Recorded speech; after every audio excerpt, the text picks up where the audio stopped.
আসসালামু আলাইকুম রহমতুল্লাহ। আজ আমি ডিএনএস নিয়ে কথা বলবো।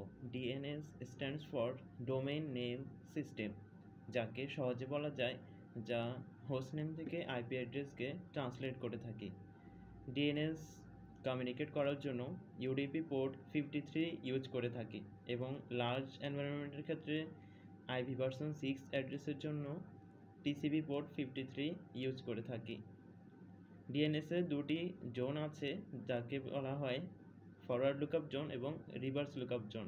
ফরওয়ার্ড লুকআপ জোন ডিএনএসের hostname to IP address translate করে থাকে এবং reverse lookup zone IP to hostname translate করে থাকে।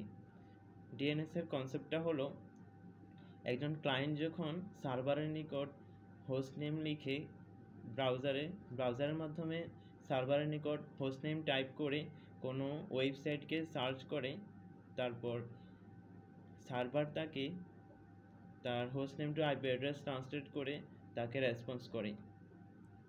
এরপর টাইপস অফ ডোমেন।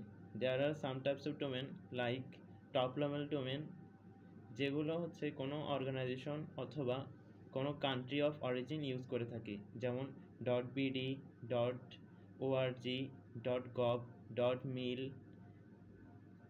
এগুলো। এরপর হচ্ছে সেকেন্ড লেভেল ডোমেন, যা কোনো ইন্ডিভিজুয়াল অথবা অর্গানাইজেশন ইউজ করে থাকে।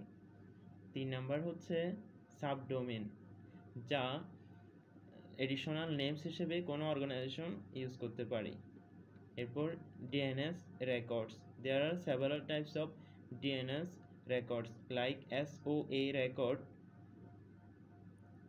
A or quad A record, PTR record, MX record, NS record, and CNAME record. Thank you. Assalamu alaikum.